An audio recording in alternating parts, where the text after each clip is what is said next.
সুপ্রিয় দর্শকবৃন্দ, আসসালামু আলাইকুম। আমি ডক্টর মোহাম্মদ মুসা খান। আজকে আলোচনা করব কিডনিতে স্টোন বা কিডনিতে পাথর হলে আপনি কিভাবে বুঝবেন যে আপনার কিডনিতে পাথর হয়েছে।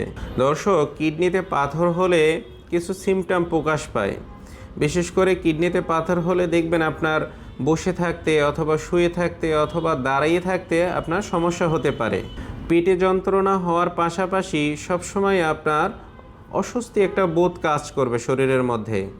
সেই সাথে আপনার ঘন ঘন প্রস্রাব হবে, প্রস্রাবের পরিমাণ দিন দিন বাড়তে থাকবে, প্রস্রাব ক্লিয়ার হবে না, প্রস্রাবের রাস্তায় অনেক সময় ব্যথা করতে পারে, কিডনির পিছনে আপনার ব্যথা করতে পারে, তলপটে ব্যথা করতে পারে, পেটের মধ্যে অস্বস্তি ভাব হতে পারে। দর্শক, সেই সাথে আপনার প্রস্রাবের কালার রঙটা চেঞ্জ হয়ে যাবে। অনেকের গোলাপি রং হয়, অনেকের লাল রং হতে পারে, অনেকের হালকা হলদেটে ভাব আসতে পারে। ঠিক আছে, প্রস্রাবের রঙটা এভাবে চেঞ্জ হয়ে যায়। সেই সাথে আপনার প্রস্রাব ঘোলাটে হয়ে যেতে পারে এবং অত্যধিক ফেনাযুক্ত প্রস্রাব হতে পারে। শুধু তাই নয়, এর সাথে আপনার জ্বর জ্বর ভাব আসতে পারে শরীরে। অনেক সময় এই জ্বর থার্মোমিটারে আসে না, ভিতরে ভিতরে থাকে। তারপর হালকা বমি বমি ভাব আসতে পারে। কিডনিতে পাথর জমা হয়ে কখনো আপনার প্রস্রাবের সাথে রক্তও আসতে পারে। কিডনিতে পাথর হলে আপনার প্রস্রাবের নালীতে ব্যথা করতে পারে। দর্শক, এই কিডনি স্টোন বা কিডনিতে পাথর আপনার জেনেটিকভাবেও হয়ে যেতে পারে।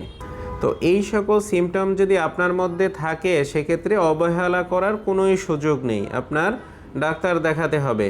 তো যখন ডাক্তারের কাছে যাবেন, এটা বিশেষ করে আলট্রাসোনোগ্রাফি করলে এই কিডনি স্টোন আছে কি না এটা পুরোপুরি বোঝা যায়।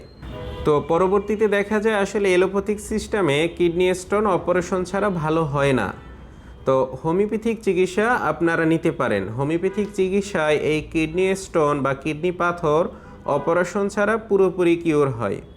আমাদের কাছে অসংখ্য রোগী রয়েছে যারা অপারেশন ছাড়া আমাদের ওষুধ খেয়ে তারা পুরোপুরি এখন এই কিডনি পাথর থেকে মুক্ত আছেন। এবং এটা যাদের জেনেটিকভাবে হয়, দেখা যায় কি আপনি যদি অপারেশন করানো, দেখা যায় আবার এটা তৈরি হয়। তো আমাদের চিকিৎসা যদি একবার আপনার এটা কিউর হয়ে যায়, বের হয়ে যায়, পরবর্তীতে আর হওয়ার সুযোগ থাকে না।